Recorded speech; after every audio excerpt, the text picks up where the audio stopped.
नमस्कार प्रिय साथियों, आपका बहुत बहुत स्वागत है आपका अपने YouTube चैनल अमृत ज्ञान में। प्रिय साथियों, मंगलदेव ग्रहों में सेनापति कहे जाने वाले मंगलदेव ये एक ऊर्जा का स्रोत हैं हमारे जीवन में। मंगल पराक्रम का कारक हैं, छोटे भाई बहनों का कारक हैं, साहस का कारक है, महत्वाकांक्षा का कारक है हमारे जीवन में, रक्त का कारक है और ससुराल के कारक हैं, विवाह के कारक हैं, भूमि भवन और वाहन के कारक हैं।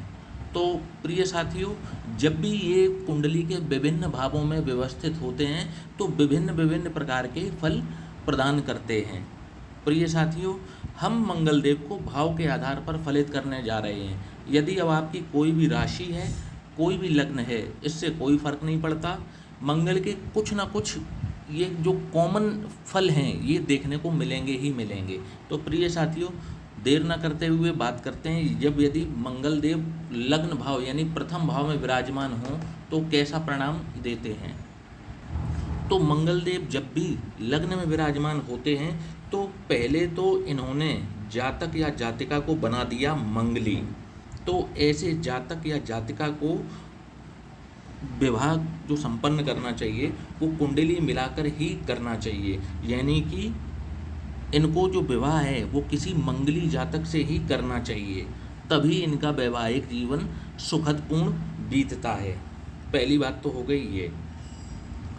अब जब भी मंगलदेव यहाँ लग्न में विराजमान होते हैं तो ये व्यक्ति को थोड़ा सा, ज़्यादा नहीं, थोड़ा सा क्रूर प्रवृत्ति का बना देते हैं, जो कि अनुपातिक रूप से इनमें दया थोड़ी सी कम पाई जाती है।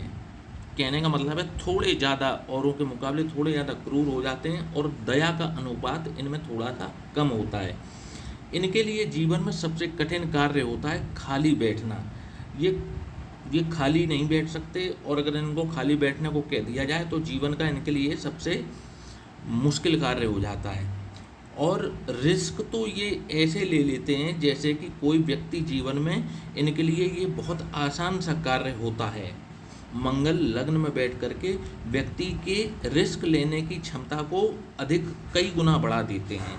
यही कारण है कि जीवन में ये जातक बहुत महत्वाकांक्षी हो जाते हैं और बहुत आगे बढ़ना चाहते हैं। जहाँ पर पहुँचना चाहते हैं, जहाँ पर इनके जो आसपास के लोग हैं वो उस स्थल तक या उस क्षेत्र तक जाने में हिम्मत भी नहीं जुटा पाते, ये वहाँ तक जाने का माद्दार रखते हैं। रोग भी इनको किसी न किसी प्रकार का थोड़ा हल्का फुल्का बना ही रहता है, परंतु किसी न किसी प्रकार का गुप्त रोग भी इनको जरूर होता है।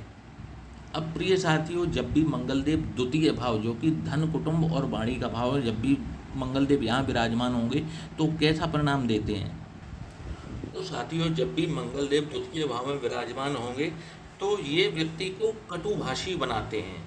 वह व्यक्ति कड़वे वचन बोलने वाला होता है, परंतु साथ ही वह दिल का बिल्कुल साफ होगा, बिल्कुल स्पष्ट बुद्धि वाला होगा।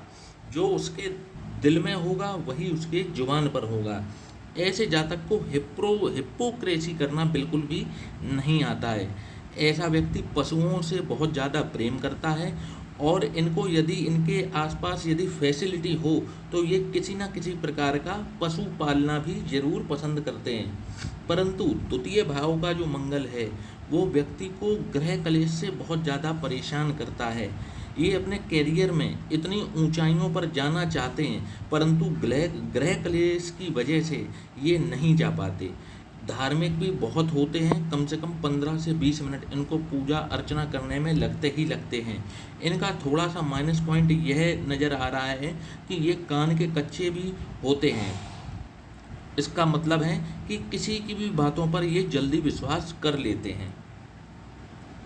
अब साथियों, जब भी मंगलदेव तृतीय भाव जो कि पराक्रम भाव में विराजमान होंगे तो कैसा परिणाम देते हैं।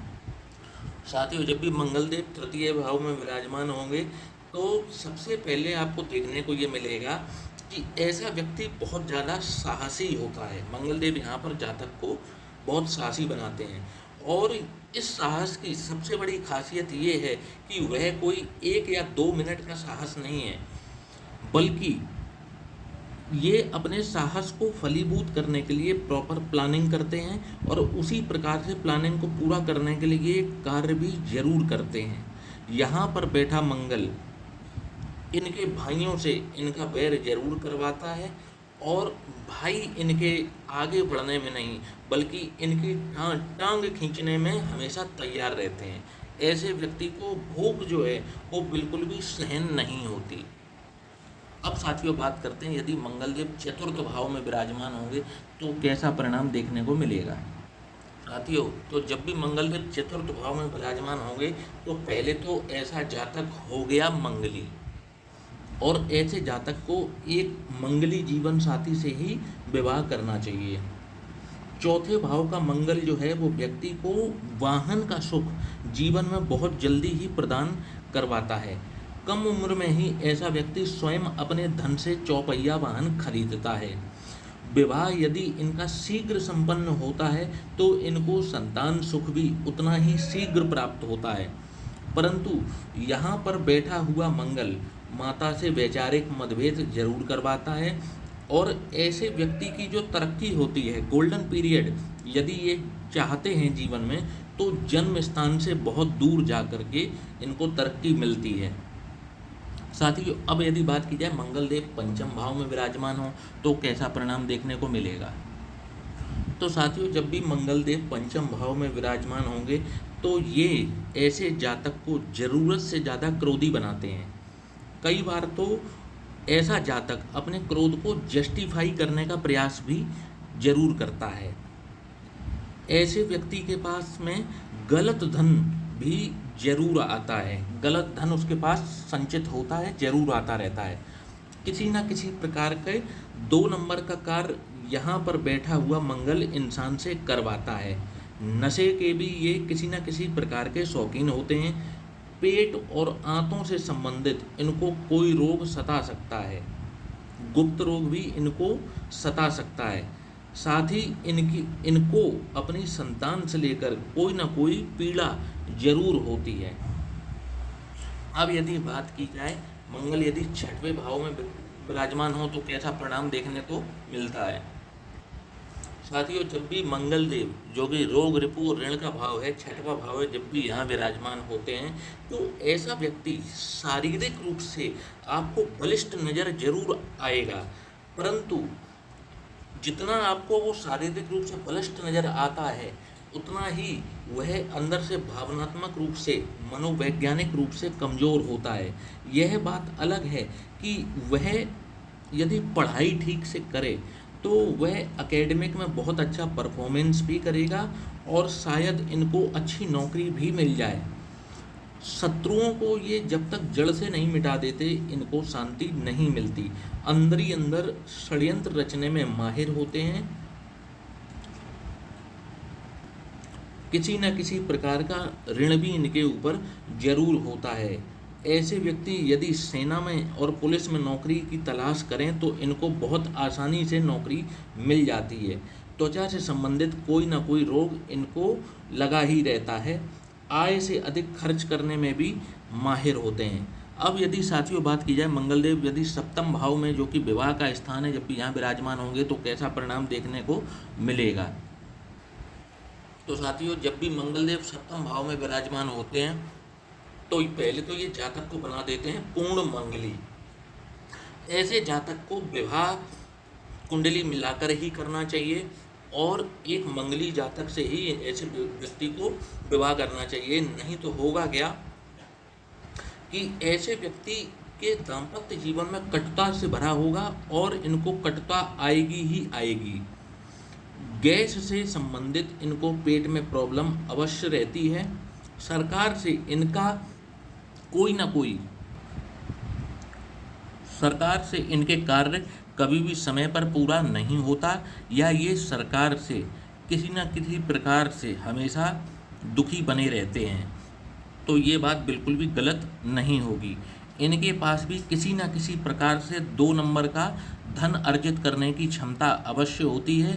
क्रोध पर यदि ये काबू पा जाते हैं तब इनके लिए बेहतर है, वरना यही मंगल रोज इनको बहुत बड़े संकट में डाल सकता है।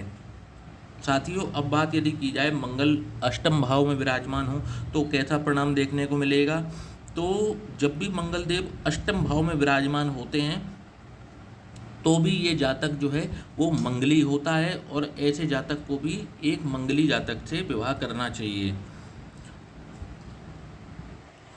तो साथियों जब भी अष्टम भाव में मंगल देव विराजमान होंगे तो सबसे पहले तो आप देखेंगे कि ऐसे व्यक्ति को किसी न किसी प्रकार की शारीरिक व्याधि जरूर होगी। इनके परिवार में बीमारी पर पैसा खर्च जरूरत से ज़्यादा होता है। घर में हर समय कोई ना कोई सदस्य बीमार रहता है। यहाँ पर बैठा हुआ मंगल व्यक्ति को नशे की तरफ आकर्षित करता है, और साफ तौर पर देखा जाए तो 55 वर्ष की आयु तक लगातार ये व्यक्ति नशा करता रहता है। उसके बाद में जब डॉक्टर के कहने पर ही ये रुकता है और स्वयं के शरीर जब तक इसका जवाब न दे दे तब तक ये व्यक्ति नशे का त्याग करने के लिए तैयार नहीं होता। क्रोधी बहुत ज़्यादा होते हैं, सिर्फ इनको छेड़ने की देर होती है, इसके बाद इनके अंदर जो है क्रोध का सैलाब उमड़ पड़ता है। आँखों और दांत से संबंधित कोई ना कोई रोग, रक्त का विकार इनको जरूर होता है।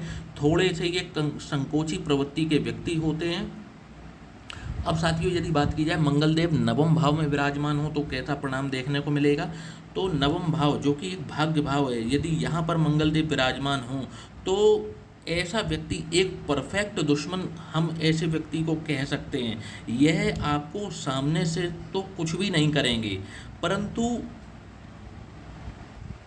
तो ऐसा व्यक्ति सामने से तो कुछ भी नहीं कहता है, परंतु आप इनसे कुछ भी बोल दीजिए, ये आपको सामने से जवाब नहीं देंगे। आप इनको कैसा भी भला बुरा कह दीजिए, परंतु ये उसको मन में रखेंगे और मौका आने पर आपसे बदला जरूर लेंगे। अपने छोटे से किए हुए कार्य के प्रति भी इतने अहंकारी हो जाते हैं कि अपने हर कार्य को बढ़ा चढ़ा करके बखान करते हैं। क्रोध पर इनका भी काबू नहीं होता और ज़रूरत से ज़्यादा क्रोध इनको आता है। ये जातक राजयोग का उपभोग भी जरूर करता है। सरकारी नौकरी यदि बात की जाए, यदि ये ठीक से तैयारी करें तो इनका सिलेक्शन आसानी से हो जाता है। दूसरों की तरक्की से अपने आसपास के मित्र रिश्तेदार उनकी तरक्की से ये बहुत जल्दी ईर्ष्यालु हो जाते हैं। स्वयं सदैव असंतुष्ट ही रहते हैं और अपने भाइयों से भी इनका जो है विरोध इनको सहन करना पड़ता है। अब यदि साथियों मंगल देव दशम भाव में विराजमान हो तो कैसा परिणाम देखने को मिलता है। तो साथियों जब भी मंगल देव दशम भाव में विराजमान होंगे तो ये मंगल के लिए बहुत ही फेवरेबल स्थिति है। मंगल यहाँ पर कुल दीपक योग का निर्माण करते हैं, और भाग्य से कहें या कहें कि मंगल देव जब भी यहाँ पर विराजमान होते हैं तो जातक को अकूत संपत्ति अर्जित होती है। सम्मान जहाँ पर भी ये जाते हैं इनको सम्मान मिल ही जाता है। केवल एक ही समस्या इनको मंगल देव यहाँ पर देते हैं, और वो देते हैं संतान को लेकर के। और यदि बात की जाए तो जब भी मंगल देव दशम भाव में विराजमान होंगे तो या तो व्यक्ति को संतान देरी से होती है, और या फिर इतनी नालायक संतान ऐसे जातक को प्राप्त होती है कि जातक सोचता है कि इससे बढ़िया तो था कि मेरे संतान होती ही ना। तो साथियों मंगल देव दशम भाव में केवल एक समस्या लेकर के आते हैं, वो है संतान को लेकर के, कि संतान जो है वो नालायक होने का इनको दंश झेलना पड़ता है। अब यदि बात की जाए मंगल देव आय भाव जो कि 11th हाउस से जब यहाँ विराजमान होंगे तो कैसा परिणाम देते हैं। तो साथियों जब भी मंगल देव आय भाव में विराजमान होंगे तो ऐसे व्यक्ति को अगर बात की जाए तो ऐसा व्यक्ति कटुभाषी होता है, शायद मधुर बोलना ऐसे व्यक्ति को आता ही नहीं, और अपने ईगो में, अपने अहंकार में ये इतने डूब जाते हैं कि इनके रिश्तेदार मित्र इनसे बातचीत करना, मिलना जुलना बिल्कुल ही बंद कर देते हैं। मैं तो इनको यही सलाह दूंगा कि अपने क्रोध पर आप जितना जल्दी हो सके काबू पा लें, और इनकी भी जो तरक्की है वो जन्म स्थान से बहुत दूर जा कर के होती है। अब यदि बात की जाए साथियों मंगल देव जो कि 12th हाउस में विराजमान हो, जो कि व्यय का भाव है, जब भी मंगल देव यहाँ विराजमान होंगे तो ऐसा जातक भी हो गया मंगली, तो ऐसे जातक को भी विवाह कुंडली मिलाकर ही करना चाहिए। तो जब भी मंगल देव 12वें भाव में विराजमान होंगे तो निश्चित रूप से ऐसे व्यक्ति को नेत्र आंखों से संबंधित रोग जरूर देते हैं। दाम्पत्य जीवन में कटुता रहती है और यह कटुता पहले दिन से ही शुरुआत हो जाती है और इसकी वजह है इनका क्रोध, क्योंकि क्रोध पर इनका कोई भी कंट्रोल नहीं होता। अपनी आय से ज़्यादा खर्च करने के कारण ये ऋण के जाल में भी फंस जाते हैं और ये बात स्पष्ट रूप से तय मानकर चलिए। गलत संगत इनको पूरी तरीके से बर्बाद कर देती है और जब इनकी आंखें खुलती हैं तब ये फिर क्या करते हैं कि नए सिरे से वापस ज़िंदगी की दूसरी पारी शुरुआत करते हैं। तो साथियों आज हमने मंगल देव के कुछ कॉमन फल देखे जो कि भाव के आधार पर हमने फलित किए हैं। साथियों यदि आप भी अपनी जन्म कुंडली का विश्लेषण कराना चाहते हैं तो दिए गए व्हाट्सएप नंबर पर आप हमसे संपर्क कर सकते हैं। इसी के साथियों अब हम अपने वीडियो का समापन करते हैं। जय श्री राम, जय श्री कृष्ण।